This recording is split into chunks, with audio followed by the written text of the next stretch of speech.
So, so here we are, podcasting, right, dude? Here at your beautiful house on top of Zach's Mountain, right? Because we renamed that on Google as soon as they take that. We're hoping for it. Yeah, if you work at Google and you see this, would you just look into, just grab the geotag and kind of nail this? We put a request in for it to be called Zach Spear Mountain, which I think is an excellent name. If you look back like 100 years this way, dude, it seems like you would have been a pioneer on top of this mountain, right? I mean, it makes sense. It feels like it fits, right? It does. Yeah, I was thinking the same thing. That would be my first thought. But yeah, it's not actually named on Google Maps, which if it's not on Google Maps, it doesn't exist.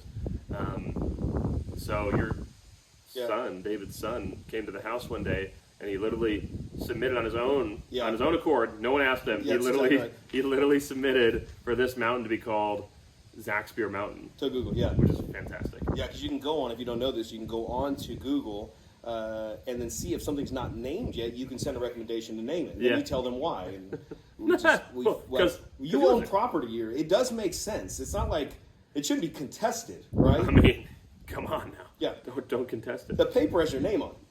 I mean, we could try it. We could go for it. It's basically legal. I mean, it's pretty much 100%. It would be illegal if it wasn't Zach Spear Mountain. No doubt. Yeah. I mean, it's a pretty big mountain, and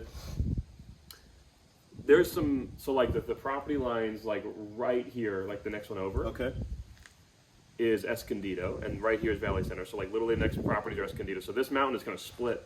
Like this half is Valley Center, so you can like shoot guns on this half. You can do whatever really. Okay. And the other side, Escondido, you can't. You cannot. No. Okay. So your backside of the property, no guns. Front side, guns. Backside of someone else's property. Okay. I got you. Your whole property, you can. Yeah. Okay. Yeah, the whole shebang. So anyway, I say that to say there is other people on the mountain with similar sized lots. Yeah. But they're actually, most of them are usually around, this is 7 acres. Most of them are like maybe 4 acres. So, maybe you can kind of swing that 3 acre swing and be like, I mean, clearly. Yeah. But Google doesn't have to name anything but your lot, Zach Spear Mountain. Mm-hmm. You understand? That was submitted. So, like again, if you work at Google, this passes by or AI catches this. Yeah. I want you to submit it to the right person. Or a big brother. Or a big brother who's listening basically on my watch. Right? Yeah. No, honestly. Yeah. Mm-hmm. I mean, if Orwellian, the Orwellian watch is listening, let's go. Love it. Let's go, bro. All right, listen. So here we are. First podcast, dude. My wife had this crazy idea. You guys should start a podcast together. First of all, I was third string. Second of all. Yeah. Third of all, I was fourth string. Did she ask somebody else to do it? I'm pretty sure. Didn't she ask our mutual pastor, Pastor Samuel? Did she? Is that what she said? I thought that's what happened. I don't know. I thought, okay, maybe not. Okay, I feel slightly more advanced now. Yeah. This isn't like. I thought you went to like the first tier, then you went down a tier, and then went down a tier, and then like I was available. No, it's like first pick. You got called at the draft. Excited to jump in. Okay. And then we've been trying to put it together, dude, but you've been touring the United States, right? So it's like every time we try to get together, you're on tour. Right, I'm super famous. But you're definitely on tour. Like, you take a plane to go somewhere, then you speak. That's what we call a tour, so you've been doing that. Whoa. Okay, I'll take one time. Weren't you in Chicago? 2 times. Two? But, okay, maybe there was the third time. Okay, there's a few times I've been on tour. I mean, I'm going to get a T-shirt that says, like, Zach Spear tour and then tour dates. You know what I mean? That'd be fun. I never thought about tour T-shirts. It's a good idea. It would be good. Yeah, cheers. Thank you, bro. Yeah. Right on, brother. Thanks.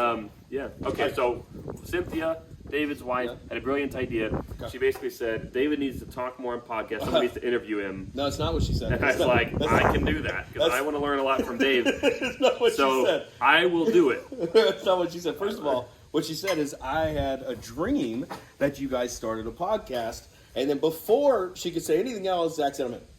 Yeah, that's true. Yeah, that part's true. That is true, before she could say anything else.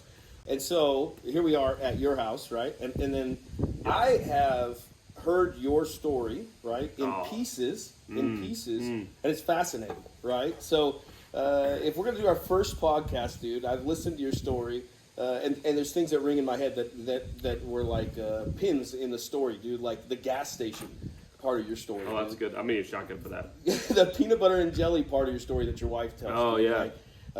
And then, like not to say that the measure or the collection of wealth is the sign of success, but Tony Robbins says that in business, if it was a game, the scoreboard is how we're doing, right? Like that's the scoreboard is our P&L.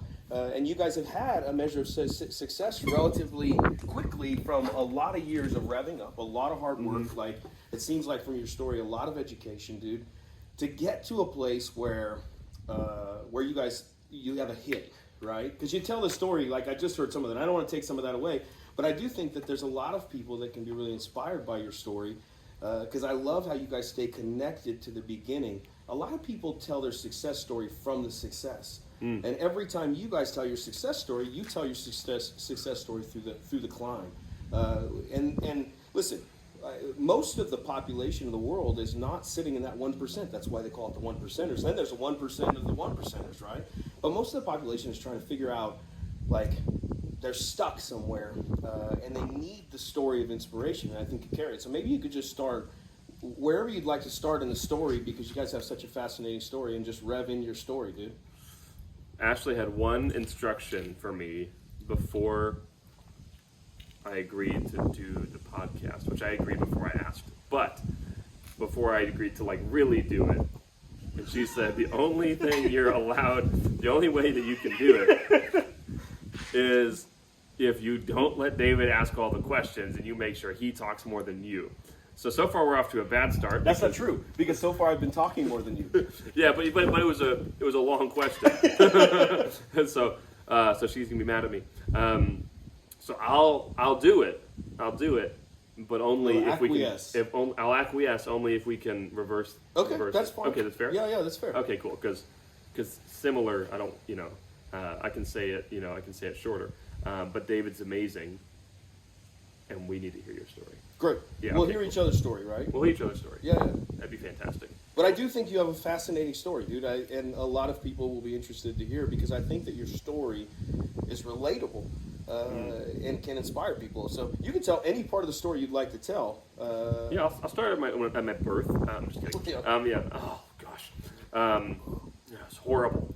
It was a tough day, really. Yeah, it was a really tough day, honestly. Yeah, I had to head out, and that was rough. I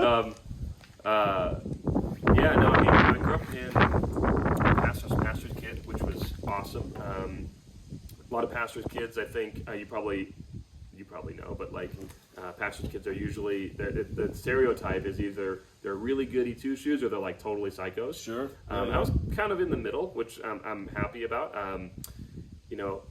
So my dad raised us, or my parents raised us. My dad was a pastor at a really big church called Willow Creek, which was a mega church in Chicago, and so they had like... That's where you grew up, was Chicago. Yeah, Yep. yeah. And they, Willow Creek had maybe, man, it was massive. I think it was in the top 2 or 3 largest churches in the nation at their peak. Was it in the city or in what they call the burbs? Yeah, suburbs. Yeah, suburbs of Chicago. Okay. So there's a suburb called South Barrington. So there's like the city of Chicago, and then, I'm forgetting the proper directions, but yeah, outside the city, it probably would have been northwest of the city. There's a pretty wealthy area called South Barrington, which would probably be equivalent to probably like a La Jolla out here. I mean, obviously no ocean and no natural beauty, but a lot of wealth. So anyway, it was there, and Willow Creek exploded, and so my parents moved us from Iowa to Chicago when I was 2. So I don't remember any of this, but we moved when I was 2 years old. My dad went to just volunteer at the church, so he had a pastoral. He's an ordained pastor. He moves our family out to Chicago, and it was kind of a similar story to like our own pastors at Awaken, where it's just a huge financial pressure. Moving from Iowa to Chicago, it's like 2 or 3 times the living expenses. Didn't go there with a job at the church. Went there and was volunteering, so I had to like do kind of crazy jobs to make it through. So he's cleaning houses and worked overnights at Cisco, like packing boxes and stuff like that. That's how they bought their first house, which was really cool. Yeah. And then he eventually got on staff and moved his way up, and eventually became a pastor and pastored their first satellite campus. So as they started to branch campuses off into other areas, he was the first satellite campus pastor. And so that was really cool. And so they did a fantastic job on their side. I mean, obviously made a couple funky choices. I went a little bit awry, probably from like 18 to 20. You did? Yeah. Okay. Yeah. You made a couple funky choices. Yeah, I did. Okay, they cool. didn't. Yeah, they're good. Yeah, okay, they're good. In fact, you look back, right, and you're like, oh man, they told me some stuff that like was actually pretty spot on, and you kind of don't listen to it. But like looking back, I'm like, well, there's probably some wisdom in there, or there definitely was. That's great. Let's put a pin in that too. I want to come back to that. We'll put a pin in that. Yeah. And at 20 years old, about turning 21, I got into the Amway business. So I was in the car dealership business. I went to school to be a mechanic. Like, we got a couple little cars here in the back. Some toys here. Some toys here. And you still love cars. Still love cars, Yeah, bro. I mean, you bought me car stuff. Yeah. So still love cars, all that stuff. So I went to school to be a mechanic. You had a place called UTI, Universal Technical Institute, and sucked terribly in high school. But you're saying you sucked at high school. I sucked at high Just school. wasn't a good student. Just terrible student. Yeah. But at UTI, you were all in. I was all in. I was good. It was like the equivalent of I got the awards equivalent to like a valedictorian. Wow. So, so you went through all the super advanced courses and essentially got the valedictorian award or over that stuff. Was I think the kind of the shining moment in that area was that we were in this advanced electronics diagnostics program. I can't remember how long it was. It was like a maybe 4-month thing, and it was the prerequisite to get into like Ferrari or BMW or any of the like prestigious marques. Yeah. And Ferrari came in hiring a race car tech for some race cars in Italy, and I went into the final round of the second to final round of interviews. There's like 40,000 total candidates, and they've narrowed it to 12. I was in those final 12. Wow. And it was been a really cool job. They would fly, you'd move to Italy, they'd put you up, you'd make about 100,000 a year, which at the time, first job out of school, 22, in a car business, like that was a lot. So that was really cool, and I ended up not proceeding with the interview process at that point. But so that was kind of there, and then anyway, I get out of school. Can we pause right there? Yeah. So we're going to come back to that part of the story, but I know that there are people that, like myself, dude. So I went to school, failed every grade, the whole way through elementary. I had a teacher pass me because he said I didn't disrupt his class, which is crazy. Let me know the system was whack, dude. But there's a lot of people who feel broken or feel disconnected because they're not excelling at school. But then after school, they end up moving into something that they connect with, right? Like you did. And then all of a sudden you're top of class, right? But it's so just tell me, in your opinion, what happened? How is it you go from failing all of your classes to now you go to valedictorian? Because if you look back and think about school like I do, I was never going to be valedictorian. Like, it's just my heart wasn't in it. You know what I'm saying? Yeah, totally. I left and went to college with my wife, and all of a sudden it was moving so fast, and it was so challenging. I was getting A's and B's, and I left it. I dropped out of school in 10th grade, and all of a sudden I'm crushing it over there with my wife, and she's like, "How are you doing this?" And it was just like something turned on. But there's a lot of people that feel broken. They feel like I'm just not good enough. Something isn't working. But your unique part of that story probably taught you a lesson, dude. So tell me about that. How just talk a little bit about that. Yeah, it's super true, man. I mean, I think a lot of it comes down to like personality type, and obviously the school. I mean, I think we could probably all agree, especially nowadays, that there's problems in the school system. I think almost everybody can agree on that. But I felt like I was a square peg and the school is a round hole, and they're trying to produce. Our school system is built on a Prussian model, which essentially builds employees and soldiers. Yes, right. And so, I was neither of those things. So I'm kind of being like forced into this thing where I'm like, I remember asking questions in like 5th grade to I don't know, it probably wasn't algebra, that was too young, but my math teacher, and I was probably a little older than 5th grade, but anyway, it was like algebra or something like that, and I was just like, why am I learning this? And he's like, because you might need it. I was like, well, I'm not going to need it. Mm-hmm. And he's like, well, you might need it. I was like, well, I'm not going to need it because I already know what I want to do and it has nothing to do with this. Yeah. And he's like, well, it's going to expand your brain. I was like, this doesn't expand my brain. This just makes me angry. Yeah. And like that was kind of which is not probably a super great philosophy on a lot of things, but I was also I just felt like I was wasting time learning useless pieces of information. Yeah. Like I would rather have learned even at that age. Like, tell me about like the real world. Tell me how real estate works. Tell me how finance works. Tell me how something applicable works. Not this. Yeah. And I'm not saying algebra is not applicable, but I knew I wasn't going to use it based on what I wanted to do.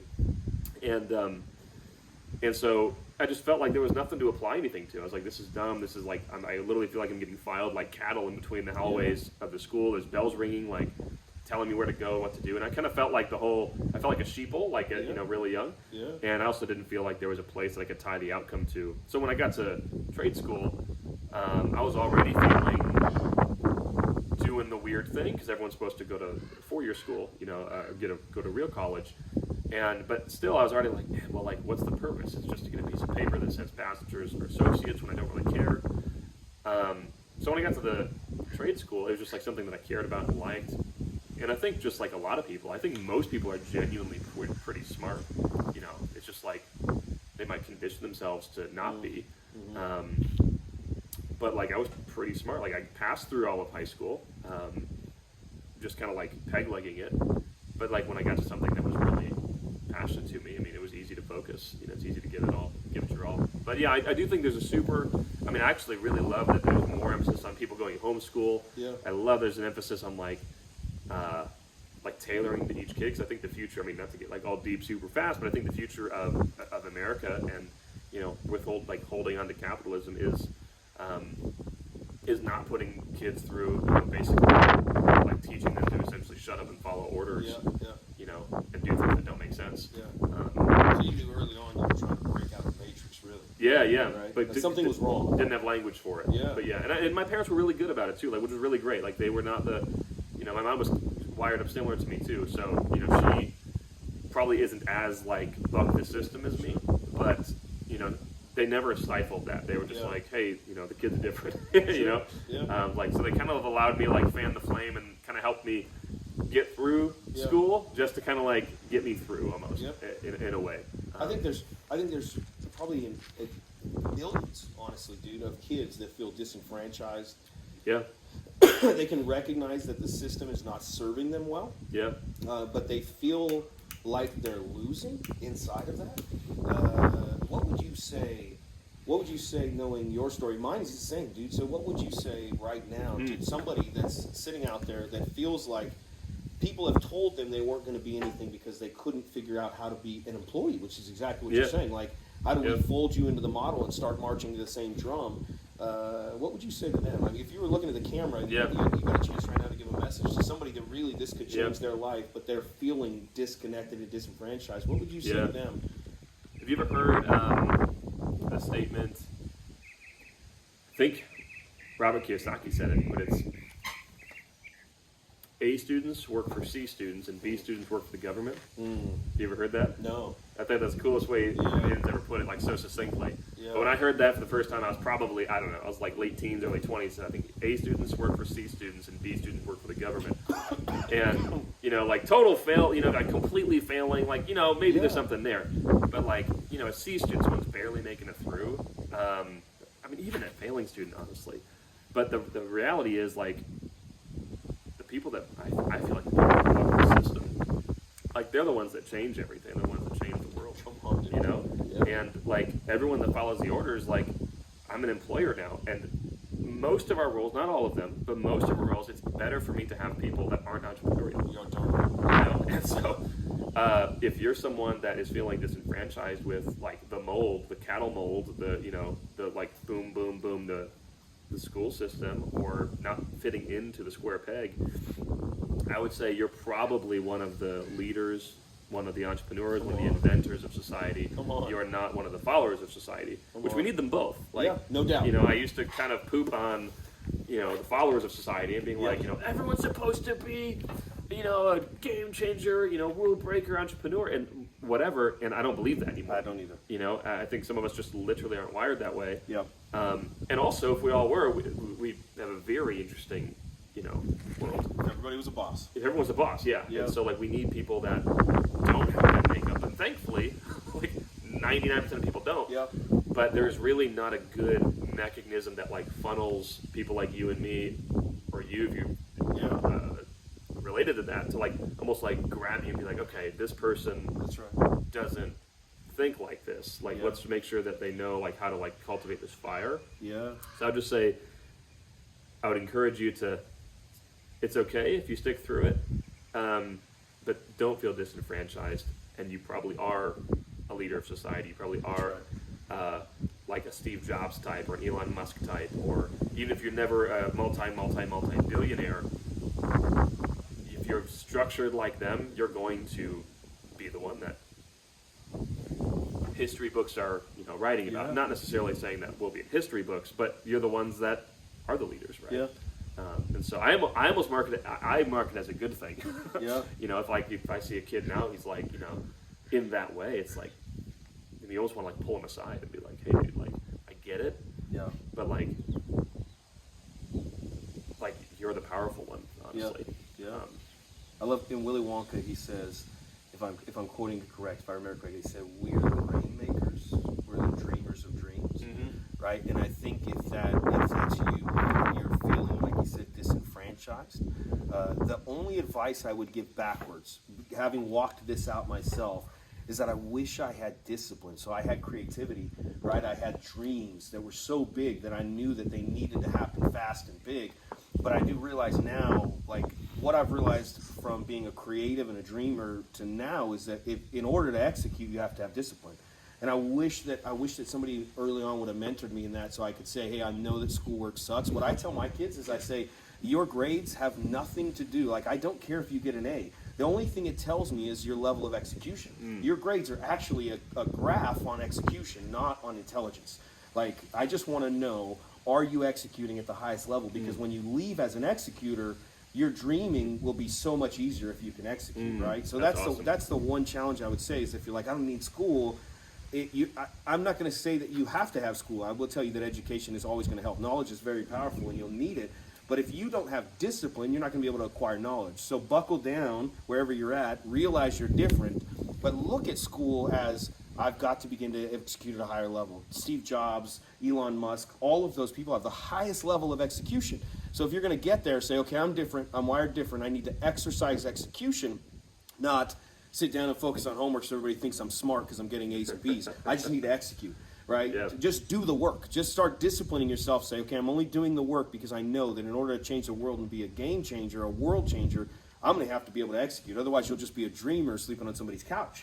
But if you want to be a world changer, you're going to have to do what Zach does, and you have to put in the hours. You're going to have to get disciplined with your time. You're going to have to focus and get really, really sniper-like and get really dialed in. So that would be my advice. Stay strong. Keep the hope in what you're doing, but stay focused. Okay, so back into the story. That's super good. Back into the story. Here we are. You left school. You decided not to go in, and now you're in Amway. Yeah, and that's a great little transition because I didn't play team sports. I wish I did. I didn't realize that I was coordinated and athletic and all these different things until way too late. So I ended up skateboarding competitively, like through school. So that was still skateboard, right? I still skate. Yeah. That was cool. So I still do that, and got into like street sports and stuff, which was cool. But it wasn't a team sport. There was no discipline, right? Like if I always showed up because I had this natural desire to get better, but there was no like coach that would like push you through. Sure.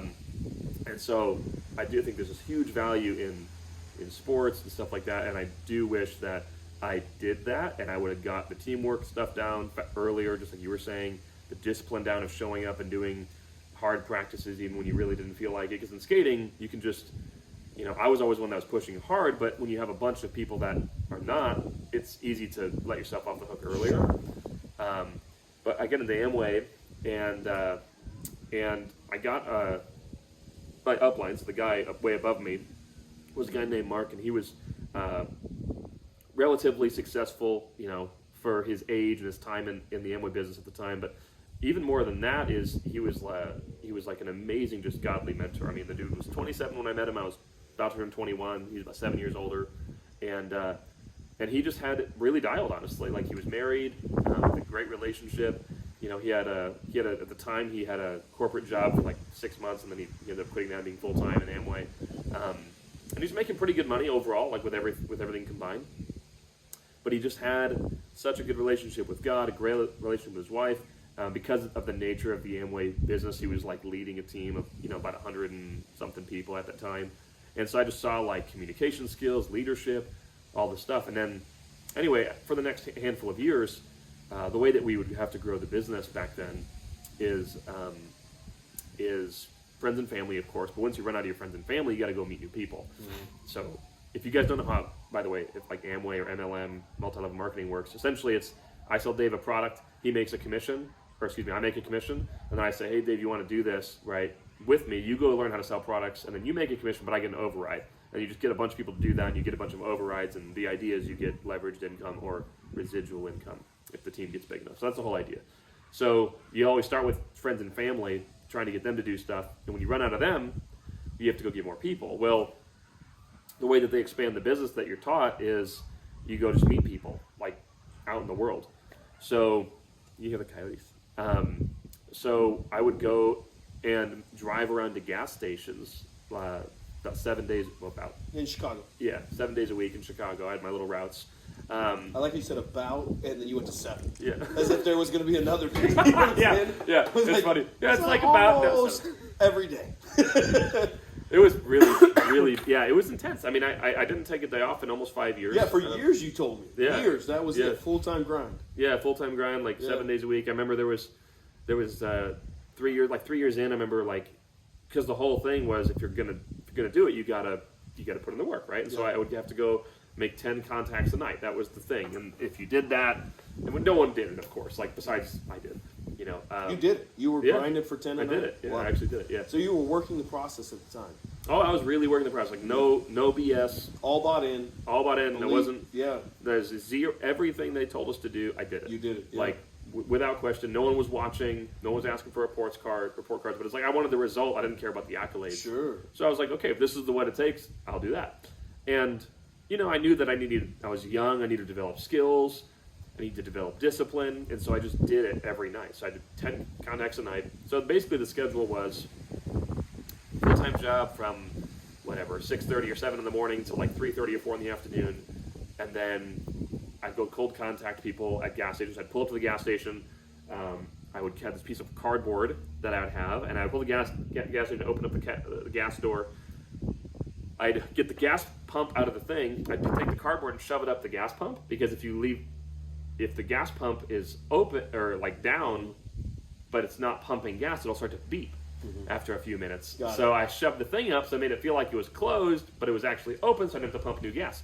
Because I was going to a gas station every 4 seconds. So I'd put my cardboard up there, put the nozzle in the tank, and walk over to I'd see my mark, so I'd see David, and I'd see my mark, and I'd walk to the convenience store part of the gas station, and I'd pretend to forget my wallet. I'd turn around, and on my way back, I would bump into you, basically.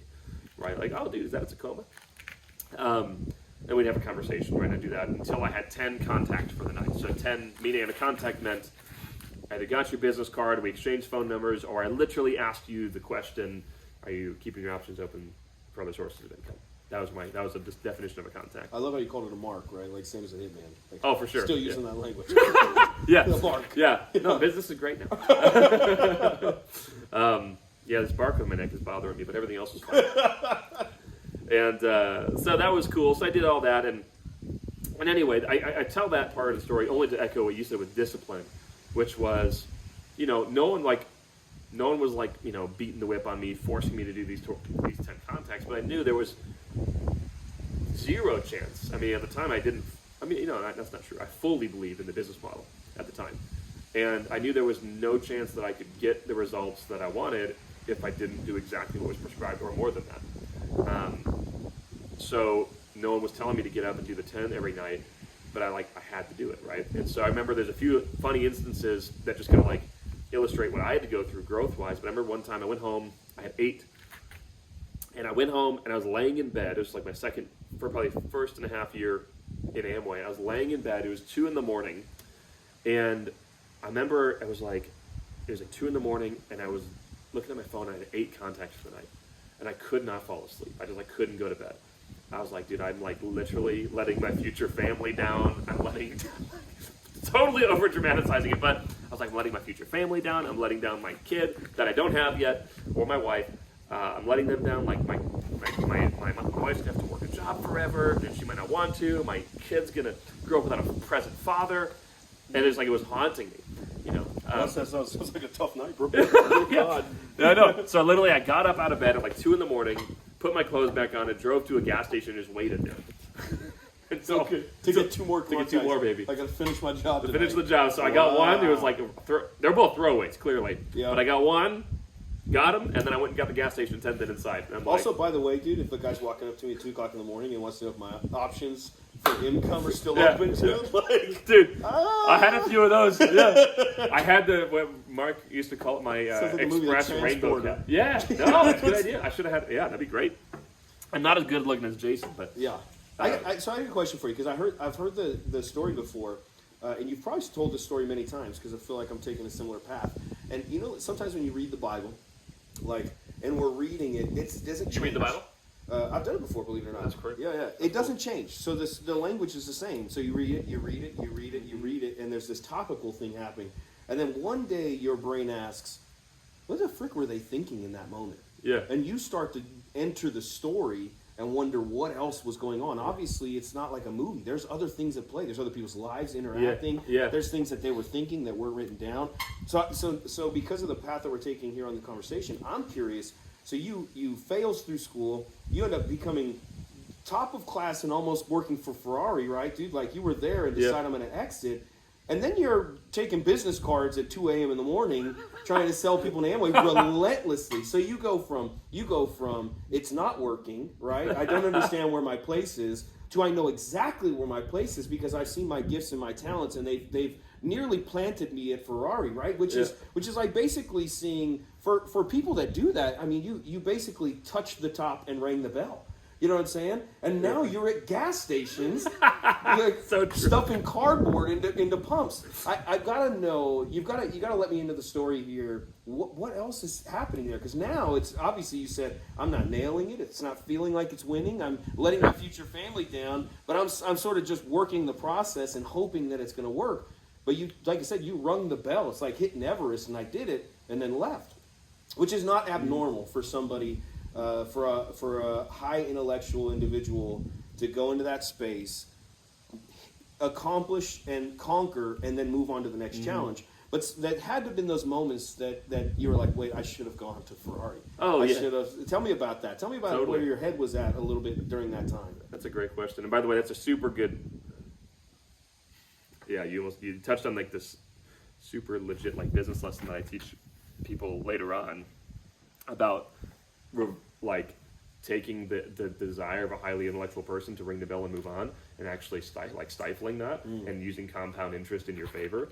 So like just hammering in the same thing over and over and over and over again. I'd love to hear more about it. That's fun. Future podcast. Yeah. So yeah, like 4 years in or so, 4 or 5 years in, I started to question things. You know, the main thing that I wanted, like, I totally, for those of you who've been sold on the Amway dream, you know what, like, it's a powerful sell. Like, they're extremely good. We are, I mean, I'm not an Amway anymore, but we were extremely good at, you know, creating the vision and the dream, and there's a lot to be learned there. And I have mostly all positive things to say about the whole experience. And I don't know anything about it. Nobody ever pitched me Amway my entire life, ever. But my buddy's dad, a very good friend of mine, his dad was Emerald or something like that. I mean, he wasn't even working anymore, right? Like, he was one of the first people that told me. I went to buy him a burger, and he's like, "Son, listen, my money's working for me. You're still working for your money." And I was like, "Well, damn, bro." I was like, "You gonna put it down?" Yeah, I am still. Wait a second. I was like, "Wait, you buying the burger, right?" He's like, "I got the burger, dude." And I was like, "Oh, wow, okay, that's it." There was the first time somebody rung my bell in my ear, but he never tried to sell me. He just was like, "Slow down, dude." You know what I mean? That's awesome. So I can't connect with or identify that pitch, and I'm sure probably more can't than can, right? Out of the hundreds of millions of people that could see a video on YouTube, there's most of them will not have any connection. So maybe you could just give us a high level what that, because I have no connection whatsoever what you're talking about. Yeah, no, it's. I mean, I still probably got the whole 1 hour pitch down. Let's skip the 1 hour pitch. Give us the Cliff Notes. Cliff Note version. Yeah. So basically, I mean, and again, incredible job on the vast majority of all of it. But I mean, basically, the sell is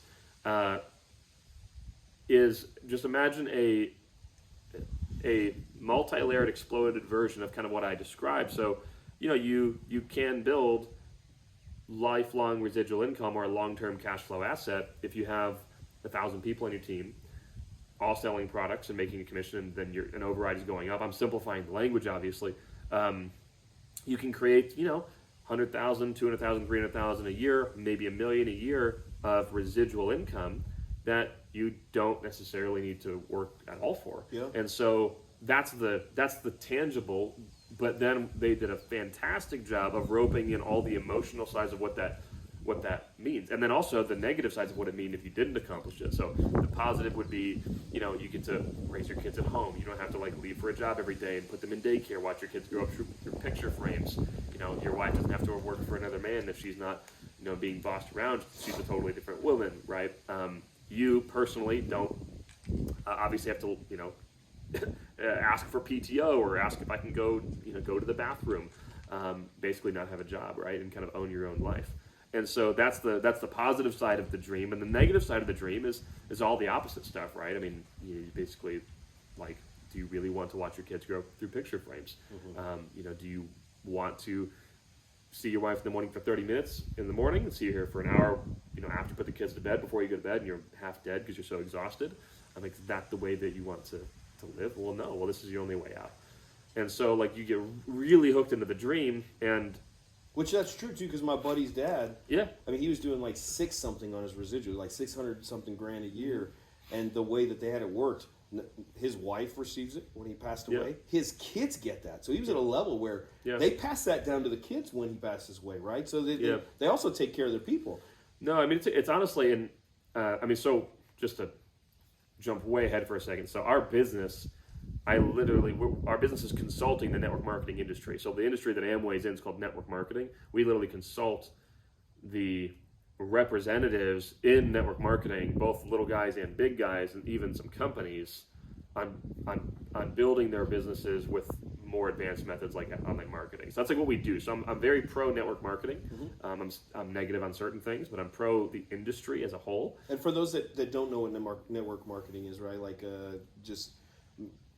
Maybe I could try to understand it in layman's terms. Network being connected things, marketing being passing through those connected things, right? Being that everybody's 1 degree away from somebody else, and I'm connected to you, and you're connected to her, and she's connected to him, and he's connected to her, and the marketing is spinning through our network of connected people. Is that how you would apply it? Yeah, I think that's the most prestigious way. Certainly, most people would describe it, because yes, that is what it is. Absolutely. And a product ultimately moves its way through, right? Mm-hmm. Yeah. It should. A product should be. Yeah. It should be product based, right? Or some type of deliverable. Yeah, right? That's exactly right. If all network marketing operated how you just said, there'd probably be a big gold star on most MLM multi-level marketing companies. They're synonymous. There'd be a big gold star at network marketing companies, but there is a lot of goofy stuff that happens. Just like any industry, sure. But, most of MLM has a negative connotation. I'm sure you listening, probably 70% of folks listening have a negative feeling for the word Amway. Sure. Or even network marketing. Or network marketing, general. period. Yeah. But Amway's the biggest, been around the longest, and so they've done I think they've done way more good for humanity and the country than the net positive far outweighs the negative. But there are some negative things, just like anything, right? And that's okay. I don't feel like early on, because people would try to get me into network marketing, which I loved the pitch, but I never left the maybe the foyer. I never went into the building because I always felt like I was keenly aware of the delta between starting and making money. Mm-hmm. So the dream didn't sell me. The result did. The end result sold me. Mm-hmm. But I was keenly aware of the work it would take until you became one of those people. Because my view around the room when I had sat in some of those, and I had sat in a room for like a telecom one when I was like 17 years old. We drove down to Laguna, and there was stacks of Ferraris out front. So I was aware somebody here is making money. Yeah. There is a path, right? And I think that unfortunately, when most people are talking about network marketing, it's being misrepresented as in though it's not going to take a lot of work. Totally. And I think that in anything we do, if you decided to go work on Ferraris, if you want to be the best at what you're going to do and end up at a place where your compensation rises, the value you have to add will be through execution, through a high-level execution. Like you said, that drill down earlier, it's go, to ring the bell again until you become excellent at what you do. And whether you own your own business as a landscaper, or whether you own an engineering firm or an architecture firm or a carpenter company or a pool company or whatever it is, If you're going to make a lot, it's going to take a lot of work. Yep. And this MLM, the multi-level marketing, is no exception. I just think sometimes the dream gets ahead because we sell the dream. Totally. And I've learned in my own life as a leader, I had to stop selling the dream because people became disenfranchised in the process. Now I sell hard work. So I'm like, listen, if you want it, you're going to have to work your butt off, but the results will be there. Because when I sold the dream, people checked out halfway through. They're like, this isn't what it was going to be. I was like, man, maybe you didn't listen to the part where I said it's going to be a lot of work, but we're going to win. And I realized maybe it's my fault. Maybe I'm over-communicating and overemphasizing the results, but I didn't tell people what I had to do to get there, which is a lot of hard work. Yes, it's achievable. Great. That's the great news. It's achievable, but I feel like that's why multi-level marketing is misrepresented and people end up disenfranchised. And I would tell anybody that's watching this that's already checked out on that thought to check yourself if you did get involved or you knew somebody, to ask what measure of effort did they apply, just the same as if you went to become a doctor. So you want doctor money, which is going to take you 8 years and then your residency. Right. So you're going to take 12 years to get to the doctor's staff, to be on staff so you could make that doctor money. But you wanted to join an MLM and get doctor money in 6 months. And when it didn't work out and you ran out of contacts and you weren't, those people don't stop off at the gas stations. They're not doing what you did. They don't get the results you got. So I just would challenge anybody, and I can say that by not being in, but knowing no matter what you do, if you're going to accomplish great things, it's going to take a lot of work. That's part of the reason I would say from the outside, I see why most people are not successful. Almost all those people are like, did you really give what it took though to get what you were asking for? To get the comp you wanted, you know what I mean? Totally, yeah, and the answer is most people I think are not. And funny, when our business started to actually grow, is when it's actually when I started to focus on I twisted all of our marketing from dream focused to more like process and work focused, which is pretty funny. And I got a much higher caliber person too, which was cool. But one of the things that we always talk about, or we would talk about with our team later on, was what you kind of said, like what we would the title of the talk was, what are you asking for? And so you're asking for, depending on who I was talking to, I would say you're asking for a 6-figure or you're asking for a 7-figure. You're talking about like on an intake with somebody. No, I'm like talking to a crowd. A crowd. Right now. Okay, got it. So I'm like, okay, so you're asking for, a 7-figure residual income. You're asking for that income to be entirely from home. You're asking for, so first of all, let's stop. How many people make $1 million a year in America? We're talking less than 1%, far less than 1%. Far less, yeah. Far less than 1%. So we're talking about you're the top 3% of the 1%. Yeah, you're talking about the top, top percentile of income earners in the U.S. That's what you want. So more than most doctors, more than most everyone, right? You got so much money you want to make. Number 2, you want to make this money from your own house. Number 3, you want most of this income to be recurring or residual, meaning you have leveraged time. You're not trading your time for money, right? And number 4, you want prestige in the process. You want to be admired through this process, right? Because that's really good. Yeah. So you're asking for the pinnacle of pretty much human achievement. I mean, unless you're going to be Steve Jobs, Elon Musk, someone like this, which, listen, I'm all for like positive thinking, but statistically speaking, most likely I'm not. Sure. I mean, I could be extremely wealthy, but I'm probably not going to be a multi-billionaire with technology that actually changes the course of humanity. Fine, that's fine. So outside of that, I'm literally asking for the pinnacle of human achievement, like money-wise, financially. So, okay, so we're all in agreement, right? Yeah, we're all in agreement. Okay, got it. My question back to you is, what are you willing to give for it? Sure. Because most of us are doing that, right? We're doing, we're putting in for 6 months, we're putting in for 3 months. Like, what happens if you went to college for 3.5 years and wussed out at the end? Yeah. Like, you don't get anything. Yeah. Right? What happens if you do the residency for 7 years and you wuss out at the end? You don't get anything. Yeah. Right? So, but most of us, you're literally trying to outpace everyone you know in school, most medical professionals. You're trying to outpace, well, definitely, not most. You're completely outpacing them. That's correct. Because you're doing this with no debt as well. So you're doing this with no debt, you're doing this with leveraged income, working from home, all these things, total lifestyle and admiration.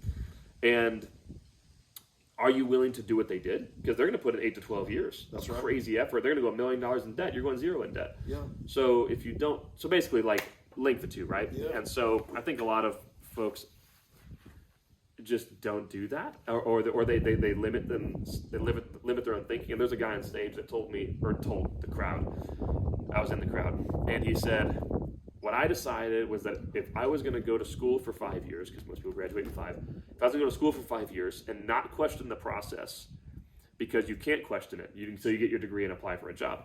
So I'm not going to question this process for 5 years. So if I'm going to literally pay $20,000 a year for 5 years, not question the process, get a degree and exchange it for a job, I'll give this business, and it's actually funny, it sounds like we're selling MLM, because I'm not in MLM anymore, but I'm going to give this business, Amway, 5 years of unbroken, completely sold out, not questioning a thing, hardcore effort before I question a thing. Mm-hmm. And to me, that made sense. It was like, well, yeah, I mean, what do I want, right? Yep. And am I giving it requisite effort? So that's a super brilliant thing that you had brought up. Funny, I just had an event when I was speaking. On tour. Yeah. And there was, so the event was all online business owners, and everyone, I don't know what the exact threshold was, but everyone had to be doing at least $1 million a year. Mm-hmm. Some were doing 7 or 8 million, some were doing probably 3 or 4, somebody was doing 40.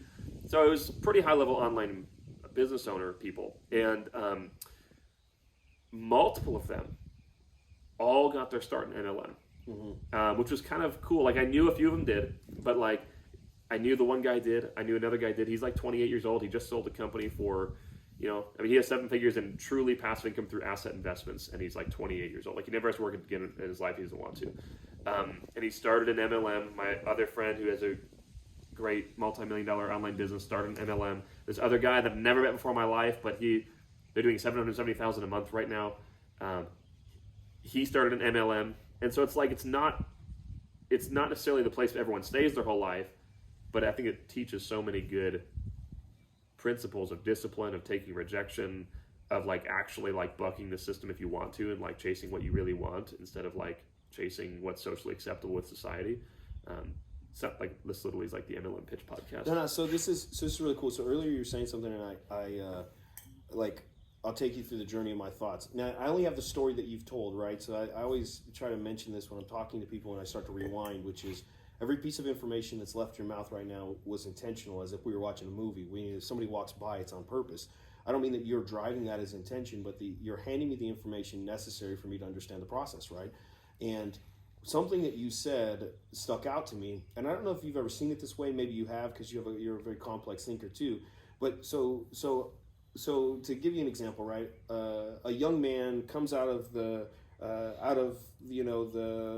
let's call it South Side in Los Angeles, right? He's from he's in Compton, dude, or South Central, right? That's a nice area, right? Yeah, a place that I've worked at. I've been at plenty of times, right?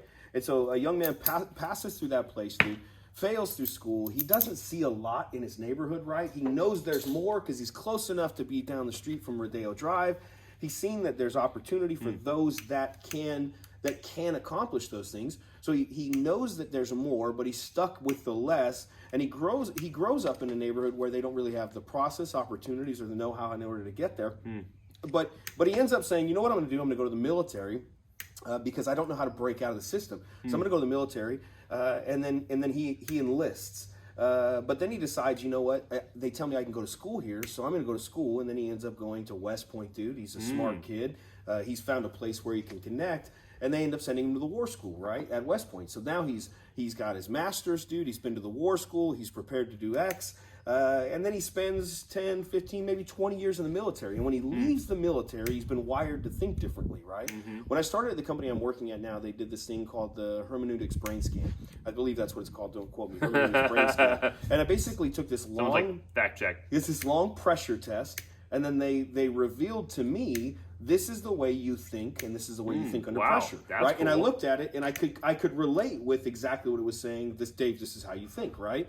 But what they told me is, we've realized that if you take that test again 5 years, we've changed the way you think, right? Huh. So the test comes out differently. The test comes out differently. Is it a personality test? No, it's not a personality test. It's a thinking test. Yeah, it's a thinking test, dude. Without personality, it's the way that I gauge either emotion or rationality. In the beginning, like, it revealed a lot of things, and not to get derailed by the test. No, but what happened is they said, after sitting here, we'll change the way you think. Something that I believe possibly took place in your world is that they gave you the constructs of the future that you would live under. And maybe you're fully aware of that, and maybe you're not, but it seems like connecting with MLM, somebody gives you the vision. It was the first people that said the vision can be bigger, and we'll show you a path. But do you want this or do you want this? And there became what they did is they expounded the idea of what success could mean for you and for your future, and what failure could mean. And then they gave you a path. Yep. But they also told you what you should want. And they sold it to you. So it's almost like going in the military and saying, this is the way the world should look. This is the way the world should look. This is the way the world should look. And consistently for 5 years, you're hearing the speech, the language, the actions of those that are winning, and you're being challenged with, that's the way the world should look. And all the meanwhile, the same thing that happens by the Jetsons when somebody has a watch and Steve Jobs says, I want the watch. We were waiting for the watch from the time the Jetsons got here. We've been waiting for flying cars till somebody pitched that vision. Do you understand what I'm saying? Like, they released these concepts in movies, dude, where they were doing video calls on the Jetsons. And then we're doing them. Somebody catches that vision, and then it has to come to pass. I feel like it's highly likely that the world that you live in today has basically been built. The concept was built through the MLM structure, that it was possible. And maybe, and I say that to say, like, I'm not for or against LM. I'm for it because you're for it, dude. I have no experience with it other than I know a handful of people that have done really well with it. I also was aware of what it would take and knew that I didn't have that gap to give at that place in my life. So I want to be clear about the positive piece I'm seeing is that if you were going for framework, again, we're not selling MLM. I'm not in an MLM. No, actually, we should. I think at this point we probably should join one just to pitch it. I mean, this is a good pitch. If someone made it this far, they're like, "Well, I'm going to get in." Yeah, I'm like, so do you have an idea? We don't even have anything for you. But what Crap, I'm getting, that's messed up. What I'm getting at is that if you realize that you can, your kids talk a lot about hacking the system, dude, and we talk a lot about the matrix, dude, and you can hack the matrix of your own mind, which is that maybe it's worthwhile for people to engage in these types of constructs, because if nobody ever told you it was possible, there's a place that will tell you it's possible. And I see your life now, and it looks very much like the things you didn't want, you found to make sure those things didn't make it into your world, and you found a way to do it regardless. So even though you said, I'm not an MLM anymore, it helped you design a world that you felt would be a better place to live. And then you worked towards accomplishing that, even changing the road, even changing the path along the way. Yeah. Just an interesting piece I picked up in the conversation. This is why I'm supposed to ask him questions. He's out. So I can't wait to get done with me. But yeah, you're totally right. I mean, I think the way that we make business plans and decisions is, I mean, and there's times when I go a little off course, but I can't stay off course more than a few weeks before my insides will tweak. Sure. And essentially, it always comes down to just what's the end goal in mind, And so I have two filters. It's one, what's the end result, and then two, what's the lifestyle I want along the way to the end result. Because if the end result is the only thing, then you'll make different decisions now to get it, right? So you have to filter them both. But so yeah, the Amway lifestyle is still what I want to this day. I mean, or what, it's honestly what we have. Maybe even the Amway dream, the piece that it planted on the inside. Yeah, the dream is a better way to say it. Yeah. Because I think in many ways, we've been able to. Well, that sounds egotistical. No. So you rang the bell. We've been able to do it better than what it was without the lifestyle. So your the way you did it, you found a better way, and that's kind of your jam, right? Like every time I talk to you, you're finding better ways to do things. You're improving processes, right? Last time we talked, your AI's cracking into the world not that long ago, bro. You're already finding paths to use AI to better your process, right? That's what you do, right? Yeah, that's what I spoke on actually. Did you? Yesterday, yeah. That's great. Yeah, it was fun. You see what I'm saying, dude? I mean, I'm on the money here. See, that's why he's supposed to talk. But I'm having a rough time with this guy. But yeah, so from a decision-making process, I think one of the things that I think would be really valuable for everyone is filtering decisions through what I really want. Like for me, what I really want I'm gonna pare it down a little bit, but just from a simplified perspective, let's say 5 years ago, I re-asked, what do I want, right? Okay, well, I still want the the minimum 7-figure residual income I want to do for my house, blah blah blah blah blah. The same list basically, right? Mm-hmm. But then I added another layer, like what am I not willing to do? Yeah. Well, I'm not willing to personally sell anyone. Like I'm not willing to have a sales conversation anymore. I'm not willing to trade my time for any one sale or any one enrollment of any kind. I'm not willing to. What do you mean by that? Like, I'm not going to go get one single person. Yeah. Yeah. Like I want to leverage myself out of Sure. that. Yeah. So like I'm not going to. Is that because you want to use tools that automate your? And because this could be for anybody, right? So. Yeah, that's because I always want leverage. It's like something that scales, like something that doesn't scale. Even if I'll still occasionally I'll get on the phone and I'll sell one of our higher priced packages that are expensive, and I'll still like maybe close a deal like maybe once every 6 months. I'll do that, but ultimately that's not what I want to do. Let me also clarify something. I need clarity on something. Your term for leverage in business is different than my term for leverage in business, dude. Right? So can you explain what you mean when you're saying I want leverage? I don't understand what you mean when you say I want leverage, and I don't think the listeners are going to understand if I don't understand. Yeah, that's fair. Yeah. I mean 3 different things. I think there's 3 types of leverage in business, and I'm trying to always do one of them. So I think there's capital leverage, there's human leverage, and technology leverage. So in the context I was giving, I'll try to pare it down, but capital leverage is obvious, right? You're taking someone's money to gain an increased output based on money. Or I can use my own money for capital leverage, but whatever, right? I'm trying to utilize capital to create cash flow. Cash is the lever. Yeah. Yeah. To move something. Yeah. In which case, I'm not using my time to move it. I'm using cash to move it. Yep. Second is of course technology leverage, right? Where I'm using AI, right? Or I'm using advertising, online advertising, or I'm using a sales funnel or whatever, right? Something that again I can build it once, push it out, and it continues to produce. It's creating horsepower, movement, and activity without you being on the computer sending emails one at a time. Yeah. To simplify. Simplify, yeah. Yep. And then third would be like personnel leverage, right? So, that could be in MLM, that's a team. In most businesses, that's just employees, right? Yep. So I think you get it. Like I have living on our property is our executive assistant. He lives down there, and so he's one of the employees that creates personal leverage for me. That kind of thing. So that's what I mean by that. Sure. And you compartmentalize your thoughts in the space of leverage, right? Because when you're talking about your executive assistant that's here, you view that as leverage. So you're intentional in considering that mentally as leverage, so that it's less time leaving your life, which ultimately, back to the dream we talked about, gives you more time in home with your wife and your kids and the things that you love to do. Yeah, or meaningful, what I would call meaningful.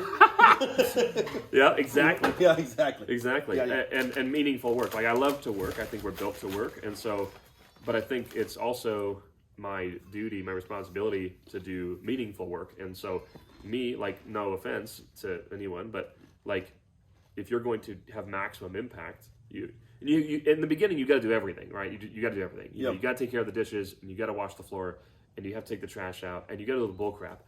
But as you grow, you have to start, rather than shooting outbound and handling everything, you have to start deflecting inbound and focusing only on your strength zone. And so basically everything that is not my like zone of genius, I try to get rid of because I create maximum leverage in my zone of genius. So so anything that's outside of that, anything from something as dumb as cleaning the house, getting groceries, worrying about what's in stock at my house, washing any of these cars, to stuff in business. I don't check my own email. I funnel everything through other people, and they give me distilled versions of what I need to know. I deny almost every phone call. You do? I know stuff. Yeah. I don't mean from friends. Although I leave you long voicemails because you say not to. Yeah. That's so funny, dude. Anyway, yeah. Okay. I answer all my friends' phone calls all the time. That's funny. Equal opportunity offender. No doubt. No. Yeah. That's super funny, dude. I don't get offended, so it doesn't matter. We can laugh about it. Yeah, that's super funny. No, I just haven't done Do Not Disturb. But like, from a business perspective, like nobody besides our employees have my phone number. So like no client has it. Well, unless they like get it some weird freaking way, which happens. But even after that, I just trained them not to do it. Yep. You can just train people. But anyway, that's kind of off topic. Okay, so let me see here, because I want to speed me up, because I want to get to you. Yeah, let's put a bow on this and keep working to drive this close. Yeah. Right, because we're at an hour and 4, and most people aren't going to stay an hour. A lot of people will, because this is crazy interesting, dude. Hey, that's fine. They'll stay. Joe Rogan's 3. Does he really do a 3-hour podcast? He did. Yeah, people just skip around. Yeah, Joe Rogan has the best sound bites, dude. I think we probably got to get some good sound bites in here too. Yeah, we can cut them out. Yeah, I got people. Okay, so I don't even know. We have to finish the story ultimately, dude. Like, yeah, we got to finish the story. Yeah, let's do this because someone's interrupting me though. It's definitely me, dude. Yeah. Let's get back online. We took some really cool detours, dude. But that was cool. I want to get back online at least for the wrap up of this, dude. Right. I think if you've watched to this point, you've already seen that we're sitting with a measure of genius here. And now let's talk about this. This is a wall between us. Yeah. Let's talk now. Tell us. I just want you to run through the quick hit, like if you were telling your story now, because we're gonna tighten it up about the challenges. This is where we were at, and I don't want to invite you to have to brag, but I do want to give you an opportunity to also put a bow on it, because none of this, I believe, as you've shared with me, like everything you've said, including today when we started the podcast. I remember you said, maybe it was your wife that said this, before we made every call we prayed, right? Mm-hmm. So it's not like we're not here to contend individual measure of success, self-made man, rather than the favor of God mixed with the combination of hard work. Yeah, dedication. I think God felt sorry for me. I'm glad he feels sorry for me too, bro. I often say this: it's me again. Yeah, and I'm here with a problem. Like I messed something up. Yes, 1,000%. Let's just call it that. Yeah, it's me again. Because that is way more accurate than anything to do with me. Yeah, 100%. I mean, I got my main prayer is just like, Lord, I'm yours to command, and just guide us, right? We just want to do what's right. We want to do what makes you proud of us, and just we try to continually ask Him for that, because I feel like I can't decide that for myself. Sure. I feel like only He can. So to do Amway for all that time, about year number 6, we don't have the results. I'm now dating Ashley. We don't have the results that we're even remotely close to what we think we should have. Well, by what we think we should have, we weren't making anything after expenses. And this has been 6 years of the work ethic I told you. And I left out some of it. Like, that was just my contacting time. I still had 5 hours after that every night where I was going to meetings and doing the pitch and blah, blah, blah. And so I'd go to bed at like 2 a.m. every morning and get up at 6 and sleep in a sleeping bag on my floor next to my bed, just so I was uncomfortable enough to wake up to the alarm clock to restart the day. And so like year 6, I started to question things for the first time and be like, why is this not working? I blindly believed everything I was told, taking it at face value, and like now I'm questioning it. And so so God really this was not, I had no ideas. Like God implanted an idea in me. He said, what if there's people online looking for what you have? And so I was like, that's an interesting thought. And I had no idea about online anything. And so I somehow figured out how to do Google keyword research, and I literally, again, knew nothing about the internet, zero. So the fact that I even thought about that phrase was insane. Yeah. But there's literally Google keyword research tools. So I look it up, and I find out there's 20,000 people a day searching for the term how to start a home-based business. Wow. And I'm livid, pissed, because here I am 6 years doing shopping the gas station for 10, and there's 20,000 people looking for you. Yeah, and I'm like, all I can do is get in front of 10 of them. Yeah. And so that kind of started that journey. And so anyway, which is the beginning of leverage, right? Yeah, so like a huge step for you where leverage becomes reality to you, where you're like, oh my God, I could use technology instead of cardboard. Yeah. In the gas pump. Right? Cardboard's nice. Yeah. But it probably didn't work as well as a funnel. Probably not. That's the thing. Who knows? Yeah. But yeah, and my first goal was just if I can just get the same 10 contacts that suck every day, even if I have to work for them, but if I just don't have to leave my house, that would be the holy grail, bro. I would have arrived in heaven. And so that was my first goal, right? Obviously the goal evolved and changed, and I got good at online marketing. I'm speeding up. Yep. I ended up starting a marketing agency. Quit my full-time job. I'm like, there's some really cool, juicy stuff in there, but I'm skipping all that. I gave up, which wasn't a lot, but I gave all my money away. I felt like God told me to give all my money away. When I quit my jobs, I literally started with zero, with no clients, and then within 9 months, he had helped me build an agency where he being God. Yeah. He being God had helped me build an agency where I was making like triple what I ever made in the corporate world. Actually, I get married. You credit that to the sacrifice that the Lord asked you to give away that money. Yeah. You see that as the seed. That then produced a harvest of far greater than you could have seen. Was that tough to give all that money, that everything you had? Even if I remember there was a time where all I had was $200 and I gave it all, and it definitely, I see that as like a pivotal point in my life. Yeah. So it's not about the dollar number, but the all. It's just all. All. Totally. All. All is all. All is all, bro. Yeah. All means all, bro. Yeah. And you see that as the 1,000%. Yeah. Like, I mean, I just like every morning I'd wake up, broke as a joke with, nothing really in the pantry. Ashley would sneak into my house as my fiance and like sneak a few pieces of food in. But Philippians 4:19, which is, God will meet all of my needs, supply all of your needs according to His riches and glory. I just kind of like sit on that. So I did that, seed, harvest, and then I feel like that continually God continues to ask for more and more seed every year, but He continues to bless and produces a bigger harvest. It produces a bigger harvest. It takes more seed to get more harvest, right? Yeah. So that's just something that seems practical.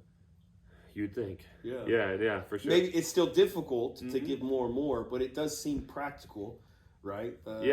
Totally. Yeah, totally. Like we're talking about 2 Corinthians 9, right? It's like God gives seed to the sower to multiply. Yeah. He wants to multiply your seed. That's why He gave it to you. I think a lot of times people don't do what you did, and I'm not going to give myself any credit in this, although I've had a similar moment, a handful of those moments, but I think that in your story, many times we're missing the opportunity that God brought a seed to you, and you're using that seed in order to get product, to get something. You squander it. Yeah, you squander the seed when exactly when it was supposed to produce a harvest, so God can multiply it. Dude, that's a perfect place. Yeah.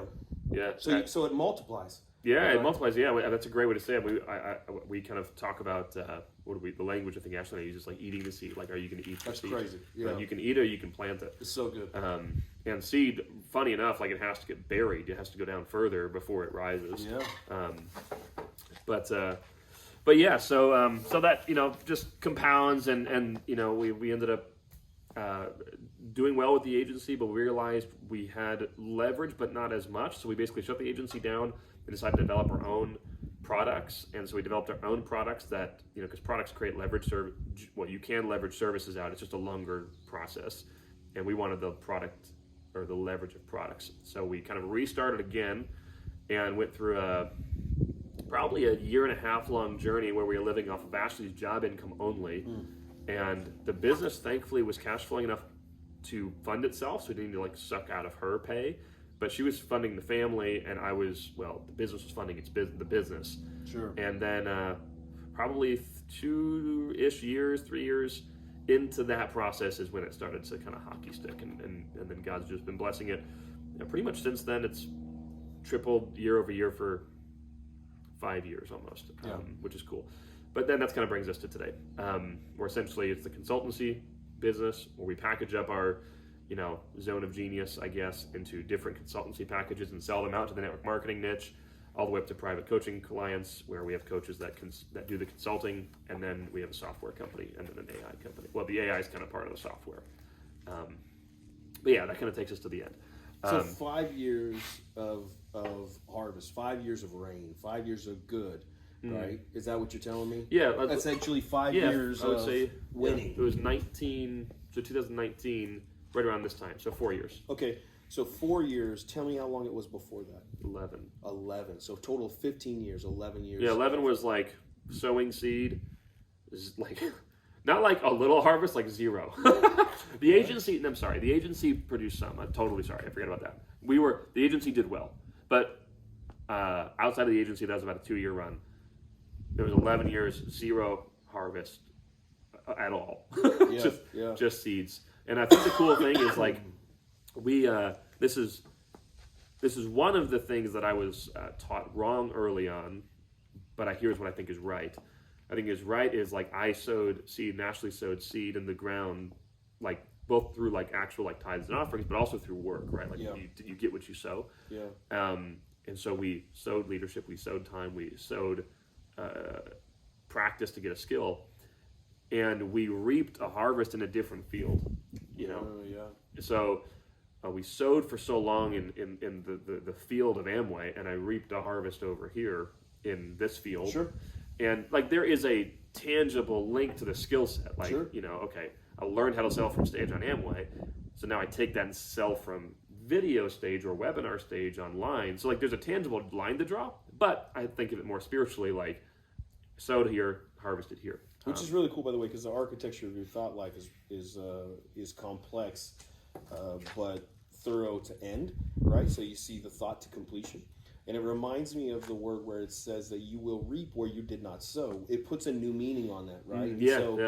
Sometimes I have just connected that to know that we'll have an opportunity to reap. I didn't even sow anything here, but you may have sowed in a different field, but you reaped in this field. Yeah. So I love that. Yeah, that's great. Actually, you're totally right. I've read that scripture a few times, but I never put the scripture together with like that tangible thought that. Because there was a saying, and I'm not saying it's all of Amway, it's just the part of Amway that we were in, and the saying was basically don't quit, otherwise all the seeds that you've sown won't go to you, they'll go to your upline. Else. Yeah. And I bought that for a long time, and then one day I was reading, I probably read that scripture, and I was like, I'm gonna call BS on that. Like, come on, yeah. Like that's not true at all. like God did not say that. Like, unless it's Amway, you know, like he didn't say that. But he did say what you said. Yeah. Which is so cool. But, dude, I am so excited to be done with me. Even though we've heard more from David now than we have from me. You know, John Maxwell has this really cool story in his book, his leadership books, right? Dude, did I tell you that he was at the David? Where you were just at? Yeah. With okay, I did tell you. Lobby but I didn't. No, you didn't tell me. I didn't get. No, I didn't. No. Dude, he was there. John Maxwell and David Green had never met, I don't think. They met there. They met there. There's only like 50 people in the room, bro. Wow. And I was like, holy crap, that's John Maxwell. Wow. And no one had announced him yet. Wow. So like he wasn't getting circle disease. Yeah. Oh, that means like everyone's swarming. And so like we get a break, we go to the bathroom, and like one of my friends went up to him, was talking to him, like, okay, I'll get him on the next break. Yeah. But right before the next break, they announced him, and so he got circle diseased. Yeah. And then he left. I'm like, dang it. So John, you'll never see this, but if you do, we got to meet. It's a funny story, dude. Or just shake hands. So I went to the John Maxwell leadership event, dude. I paid for the John Maxwell certification early on when they were just starting this process. And I, like you, have been swimming upstream my whole life, dude. There's an endless amount of stories that are very similar to yours, which is like, I don't understand this. I don't understand why we're doing this. Like, I'm questioning many things, dude. Not in the way of, I've never had a rebellious heart. I just have not understood much. I'm just like, that doesn't make sense. Like, which is crazy, because David is the most wise man ever, which is why I'm not supposed to talk on the podcast. Okay, that's why I'm angry. So I show up to the John Maxwell event, and everybody's in suits. And I'm in a fluorescent shirt. Come on, bro. You know me, dude. So I'm in a fluorescent shirt, shorts. You know that you underdress if he's overdressed than you. Yeah, you heard when that happened one time. Yeah, I heard about that. Yeah. And so, bro, I'm in shorts, Vans, because I'm always rocking Vans. Everybody's in a suit, dude. And I have a fluorescent green fanny pack. Oh my gosh, this is recent. Yeah, so this is actually a couple years ago. No, this is a couple years ago. You had a fanny pack a couple years ago. Yeah, so in honor of my homie Steve, bro. So Steve Weatherford be rocking the pack, and he started throwing over his sleeve, and it was legit. He carried everything right there. I'm like, I'm getting one. The problem with Steve Weatherford, and you're very muscular and well-shaped. He can do whatever he wants. He can do whatever he wants. He's a monster. He can do whatever he wants. Yeah. I mean, nobody's messed with you, but no one's messing with Steve. Yeah, no doubt. Shout out to Steve. I love Steve, dude. Bro. And so I'm rocking one too, bro. And everybody's getting in line to get their photo with John, because we're doing this whole leadership thing, and you're going to get your photo with John. And he's smiling with everybody. You should have seen his face. I have a photo of it, dude. It might even be on my phone. The look on his face when I showed up with shorts and a sling fanny pack over, bro. I knew right then I had done the right thing again. I knew I had swam against the current. And he's just like, gosh dang, there's always one of them. You know, there was 1,000, not 1,000. There was 3,000 people showed up to that event, dude, and there was one person dressed like me. And you know what? You know what I felt on the inside? Pride. Yeah. I felt like I am different than all of you guys. And somebody there asked me. I said, hey, I am actually going to give away all of the leadership tools I get. I said, because I came from a impoverished family, dude, like where I didn't know these opportunities existed, which is why I asked you earlier to talk to those kids. There's so many kids who are geniuses in their own right, and somebody's told them they're not. Mm-hmm. And I was like, I'm going to give this away. And I had a whole group of people tell me, don't do it, sell it, don't do it. And I came home and I pumped the brakes because I was confused on what I should be doing with it. I've ultimately come back to they were just wrong. They had a path that they wanted to accomplish for themselves. That wasn't my path. I was paying to get tools that I would give away, not that I wanted to sell. I didn't need to sell it. Yeah. There's plenty of things we can sell, we can make money on. Mm-hmm. Helping people become successful is not one of them, dude. But I knew at that event that I was different. So John Maxwell, awesome guy. In fact, a lot of the dudes that are in your circle are people that I look up to, man. Hey, John. I know you here, bro. But if you here, come on by. Swing on through. Yeah, we got a razor. We can put you in. Very safe drivers. I don't know that you want to get the razor. We'll run that hard, and then we'll. We'll have to. Maybe we'll take Suburban. John Maxwell's something special, dude. Definitely. Oh my gosh, yeah. Gift to society for sure. Yes. So is John Gordon though, dude. John Gordon too, bro. Yeah, honestly. Dude. I'll say this, dude, and it can hurt anybody's feelings they want, dude, but John Maxwell was my absolute number one. I've given out so many 21 Irrefutable Law leadership books to leaders, dude, that because it was the beginning of my leadership journey. Are you about to usurp him from your throne? I have already, dude. But when I read The Energy Bus, everything changed for me. Now I've read so many of his books now, dude. I'm reading another one right now. It's Row Your Boat, dude. And we need to cut this out and send it to John and be like, yo, it's real, bro. So seriously, I'd given that book, the John Maxwell book, to so many people. When I read The Energy Bus, dude, I felt like it's almost like that piece where I told you I showed up and was different at the John Maxwell place. I've been swimming against the grain my whole life. I knew things were different. When I read that book, I felt like I met somebody told the story the way that my life had been lived, and he just told a narrative was so simple. And I've been simplifying things for people my whole life because I feel like there was a measure of time in my younger years where I tried to get as complex as the doctorates that were next to me because I knew I could exchange at the level of a doctorate. So it was fun. So you got your doctorate, let's do this. I'll study, and then we'll have some really deep, long, complicated conversations, and then you'll find out that that we're having some really deep thought, right? And then it just wasn't fun. It got to a place where it netted nothing. Yeah. I got nothing from it. Nobody got anything from it. So I left. It just seemed like there's nothing coming from that garden. Yeah. But when I read The Energy Bus, dude, it was so simple, and the narrative, the way he told the story, not only did they, have you read The Energy Bus? Mm-mm. You should, bro. It's one of the best books. Mm-mm. It's simply so he did leadership principles in a novel through a man's life where his life is basically the wheels are coming off the car, dude. Things are falling apart. His attitude is terrible. Things aren't working at work. He's under pressure to accomplish a project, and his life is coming undone. The car breaks down. He has to start riding a bus, and I don't want to give it away because it's one of the greatest books, but all he does is tell a story about a guy's life, but he has such a great job narrating that you instantly are in the guy's story. Your mind leaves your thoughts and heads straight into the narrative as if you're in a movie. And that storytelling connected so deeply with me. The lessons stuck. I started handing that book out in the dozens. I was like, hey, guys, this book is one of the best. And then my homie Steve, again, I love Steve Weatherford. We're close friends.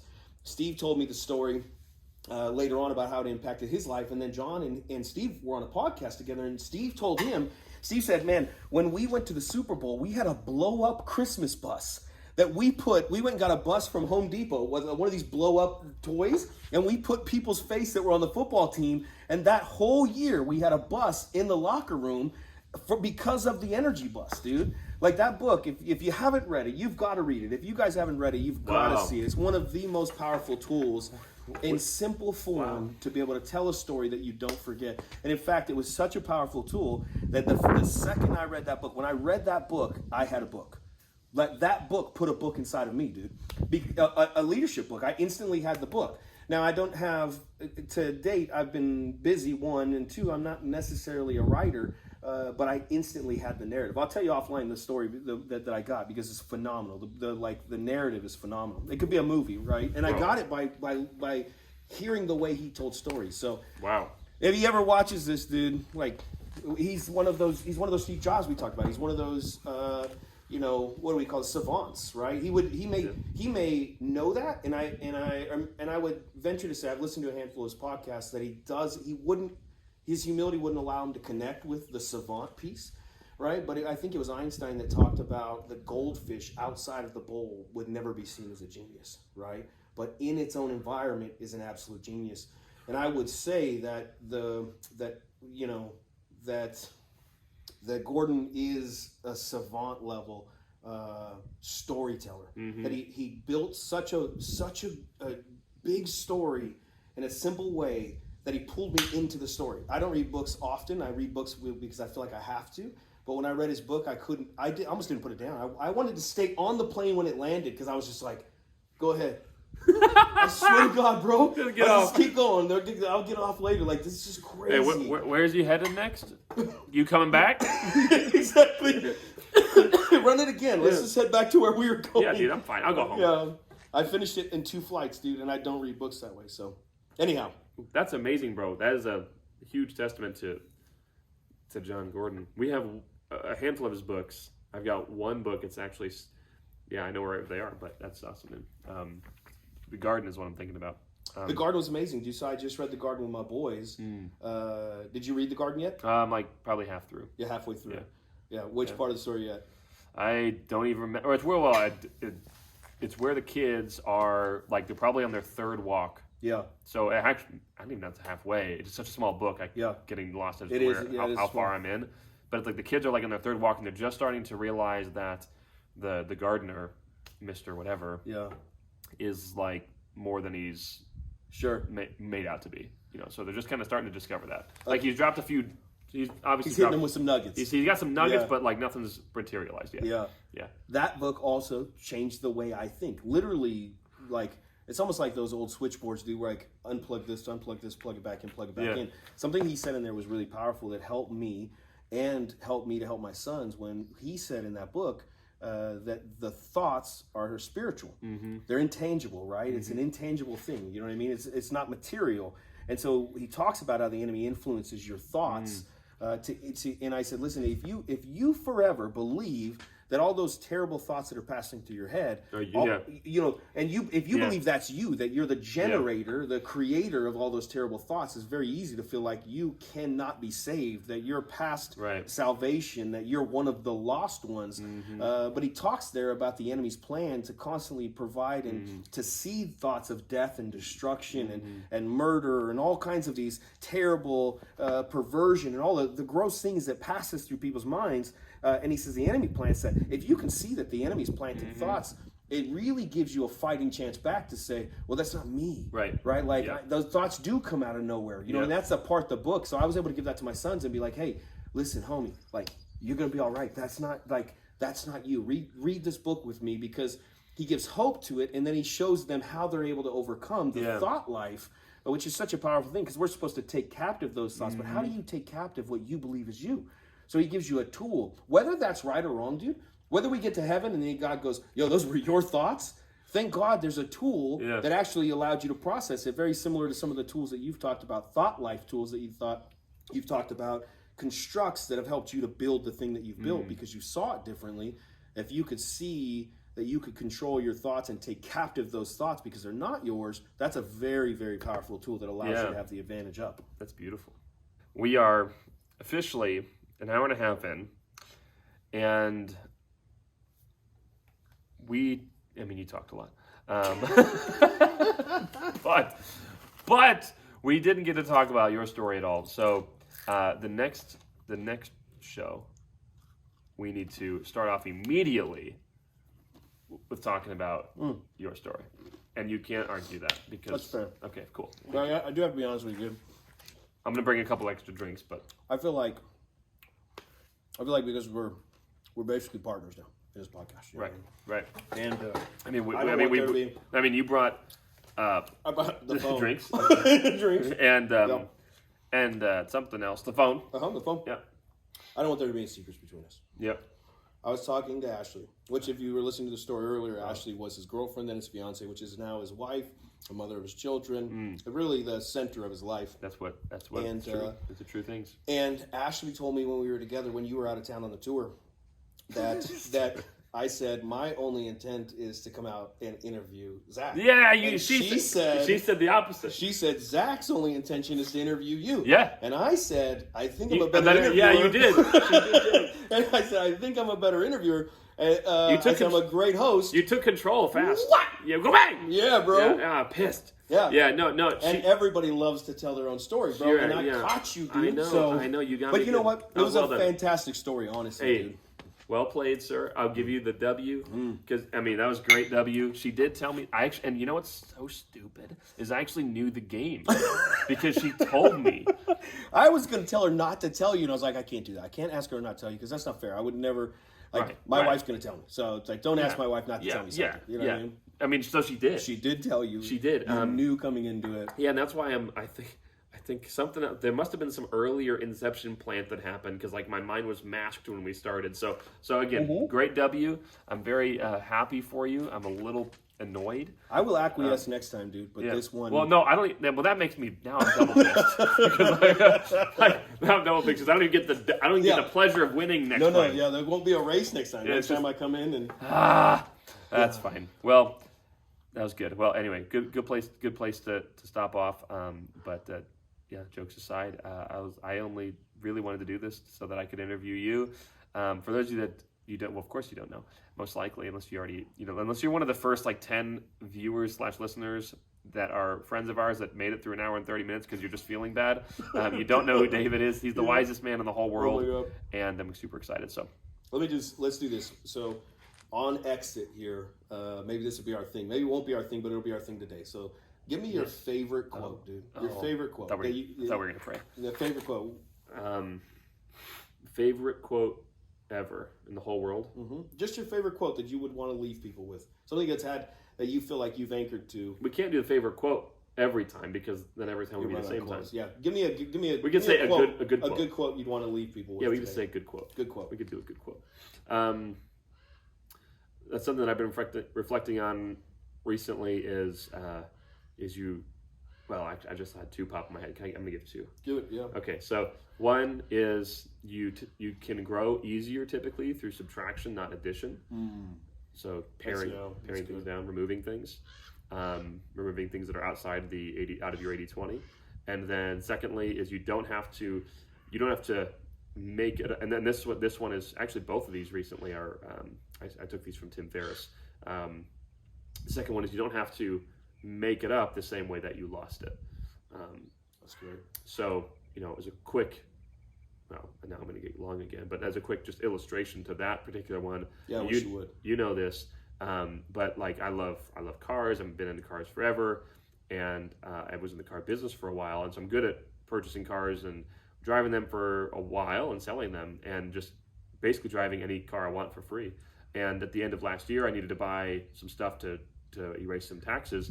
And I ended up buying a pretty expensive car, and I made a bad purchase, and I just made a bad call. First time I've ever lost money in a car, and it was a pretty significant chunk of change that I lost and wrote a check for, and it basically ended up being like a $40,000 cash loss over 6 months, pretty genius, and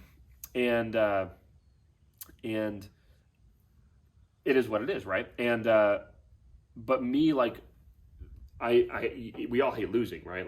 People that make progress hate losing. And one of the worst, from a business perspective, literally the most inefficient thing you can do is a bad decision. Like that's the most inefficient thing by far is make a bad call with money. Because for me to 40,000, you know, if I run 40% margins, I got to make 120 basically, or whatever. Sure. Close enough. I got to make that much to recoup 40,000. So we're talking about, you know, that's a very inefficient thing to do. So you can beat yourself up. You're like, man, I'm good at this. Like, you know, it's super inefficient to lose money on like anything.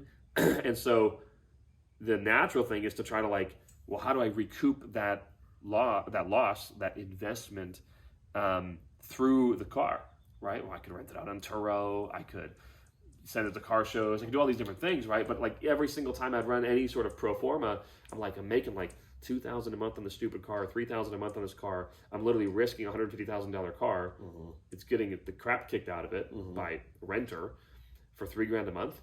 It's going to take me, at best, it'll take me, you know, a year and 3 months to make up the loss, and it's going to lose value along the way. And so it's just like, you know what, cut the loss.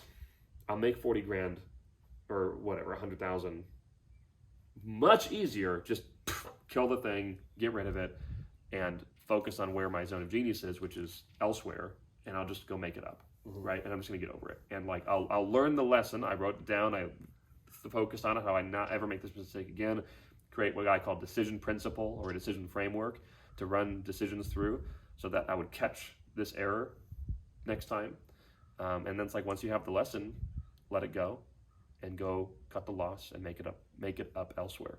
A friend of mine actually, he had a similar situation. It was more amplified. It was a $250,000 investment that he made, and it's going to crap, honestly. And he is agonizing over it. Meanwhile, he has a contract on his plate right now. It's literally $1 billion contract that they're likely to get, or no, that's a different one. It's a $100 million contract that they're likely to get within a couple months if they just handle the thing right. It's split among 3 people. So he's literally sitting on $30 million in the next 12 months, and he's literally letting this thing eat away at him for $250K. Yeah. And so I actually shared him with this story, and he was like, holy crap, dude, I'm literally doing that. Yeah, affecting his mental availability and capacity to execute well on a deal that would net far more than that. Yeah, and I think our energy units are our most valuable resource. Like we can only expend so many of those a day, and if I'm wasting my energy units on my $250,000 thing, my little loss, or my little car thing, I'm wasting energy units on that when they could be deployed on this other massive leverage point. You know, that's stupid. So anyway, give me another thought. So something you said it 2 or 3 times, dude, and I'm gonna ask you about it because there's a new school of thought that says round out your weaknesses, right? Which is not a new school of thought, but it's revisiting us, right? And I think people like David Goggins are revving that up, dude, where he's like, whatever you suck at, you know, embrace the suck. You know, there's a book, Embrace the Suck. Rev into that, dude. I have found that it's very painstaking in my personal life to embrace the suck, dude. Like, there are things I'm good at. I love to do it. My energy flows to it. But there is a handful of people that are really fighting for the, like, you know, which is kind of like you did, right? And there's a guy named Gordon. It's one of the greatest jiu-jitsu practitioners in Texas right now. He's sleeping. He's literally doing exactly what you did. He's sleeping on a sleeping bag next to his bed. He bought himself a Corolla with roll-down windows, right? Now, he has a TRX, dude, right? Like, he's got money. He's got a Porsche, too. Yeah. And he's like, my life is going to suck, and I'm going to hurt everybody I fight. And I'm doing this to make my life suck, which is a whole nother level. Yeah. Like, yes, you did it first, bro. This dude's doing it now. Yeah. So the second person that I've heard do this, but it's like, dang, man, like what the level of self-discipline it takes to push through miserable in order to get the win is different, right? And so there are people like a David Goggins. It's like, my life is going to suck so I can win. For me, and maybe most humans, were more attracted to the zooming out and just saying, like, that's what I'm great at. Take my area of genius and then work that until I can monetize it. But there are some people that are saying, hey, round yourself out if you suck at it, which feels to me a little bit like school. It's like, well, I don't care about English, right? Well, you got to get good at it. Well, why? Yeah, I don't understand that. You know what I mean? Yeah. So maybe just give me some of your thoughts about this focusing on the area of genius, dude, in comparison. So give me the contrast, because I'm certain you're aware of both fields. Yeah. But give me the contrast a little bit between the two. That's a great question. I mean, I'm thinking of multiple things right now. I mean, one, Maxwell talks about just get your areas of weakness just to an area of like not competency, not problem, competency, and then focus on your area of strength.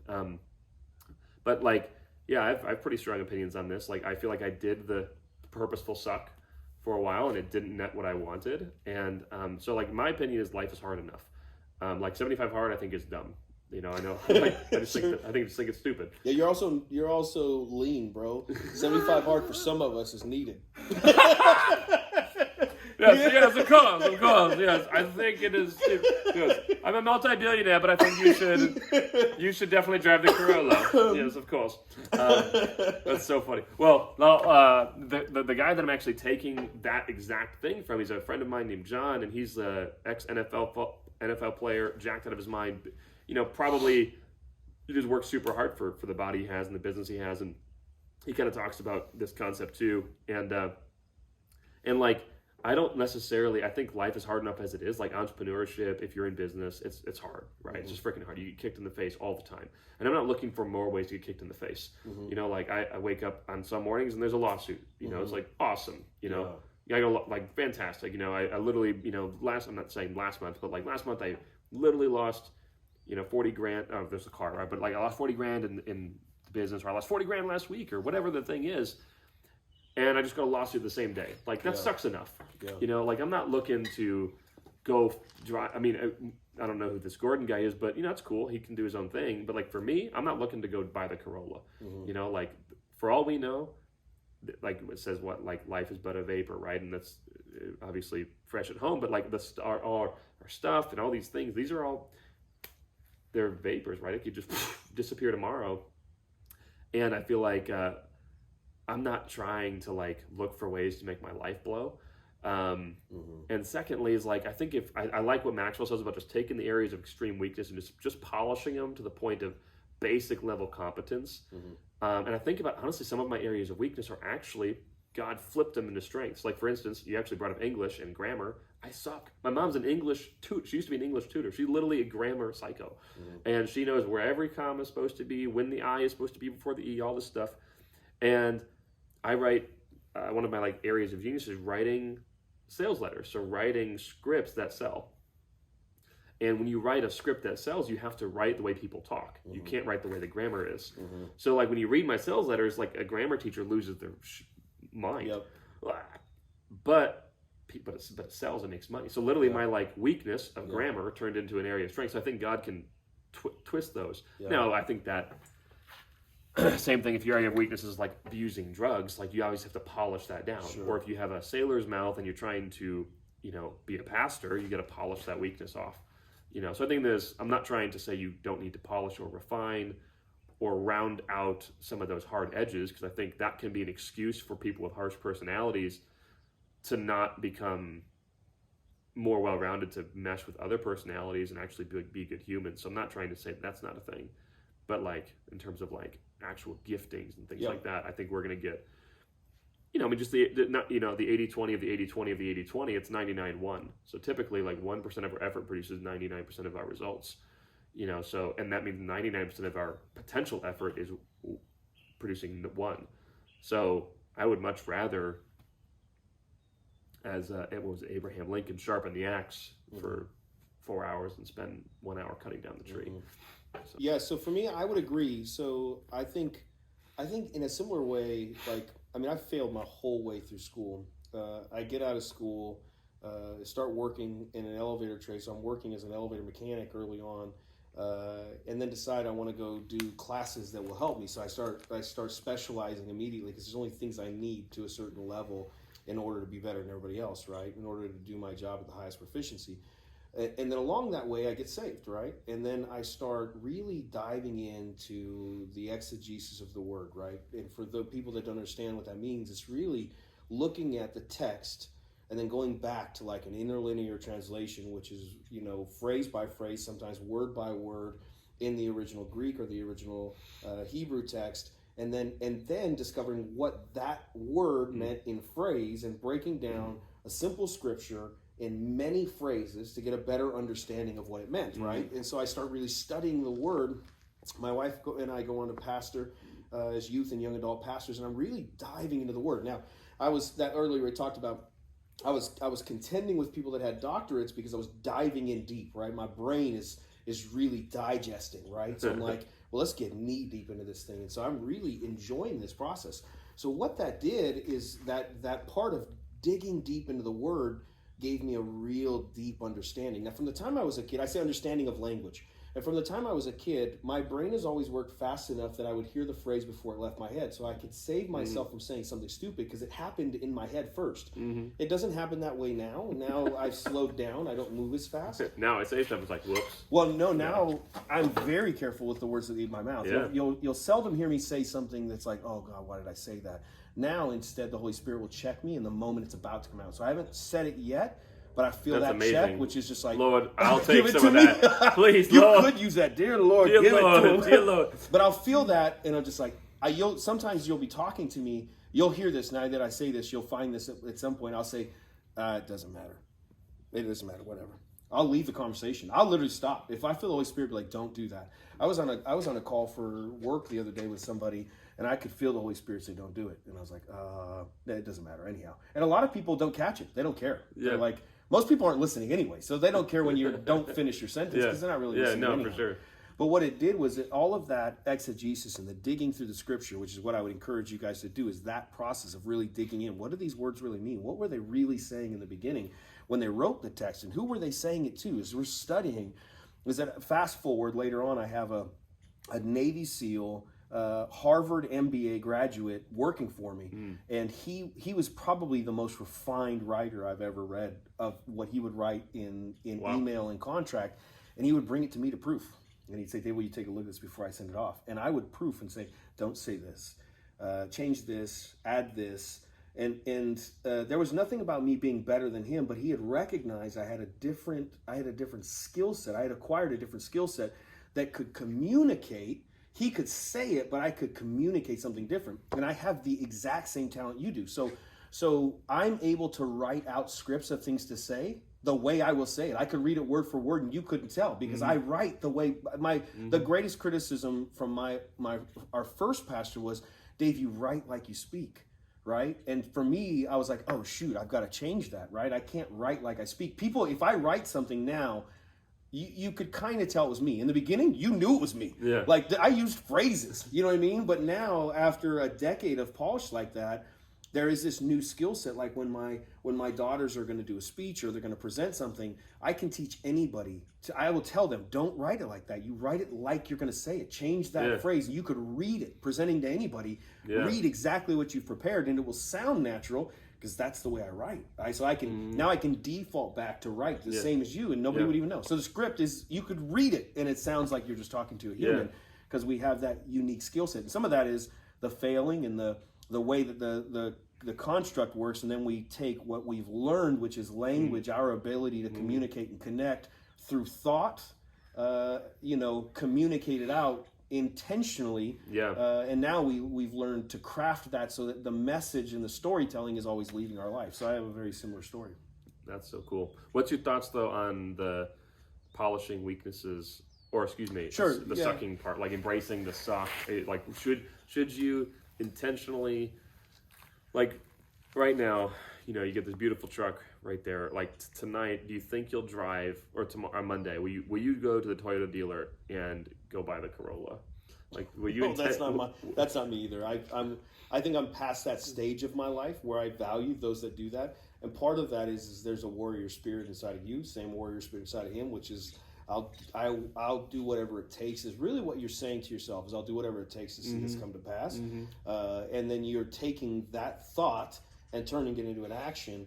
And then forcing yourself against bad habits. That's what you're really doing, which means that you are already at work in your own early life to kill bad habits, to see new habits show up, and you were willing to exercise pain to see different, right? So that's what was really taking place in your life.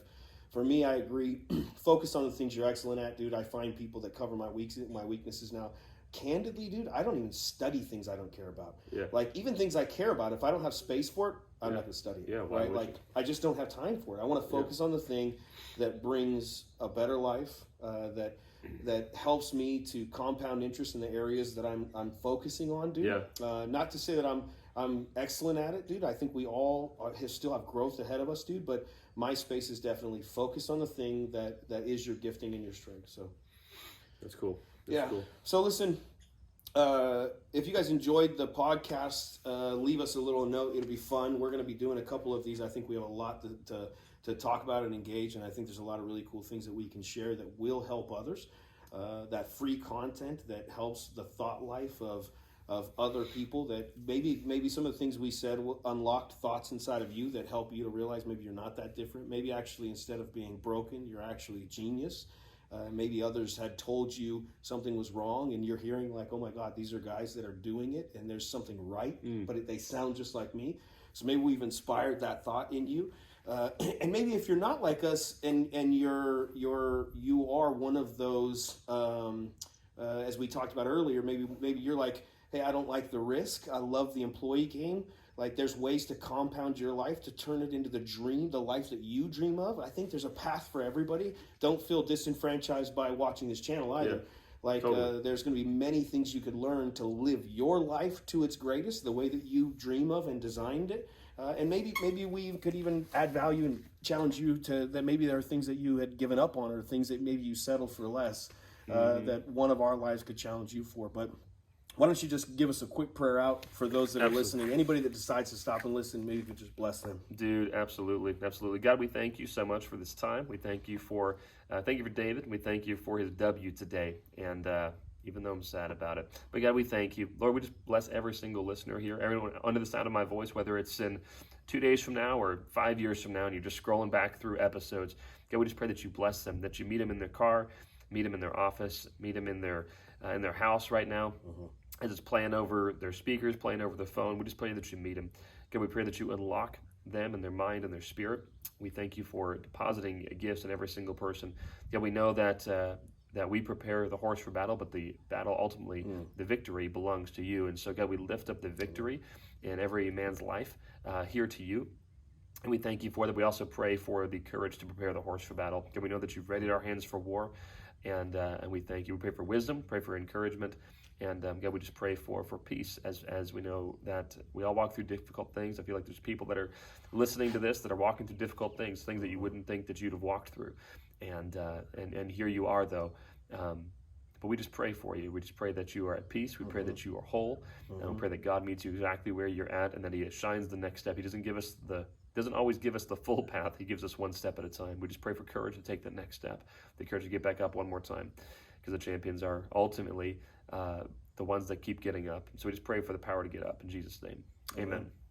And you know what? It may be you listen to this whole message by accident. You stumbled across this video, wherever it might be, and you've heard us talk about throughout the journey about how God impacted our lives, right?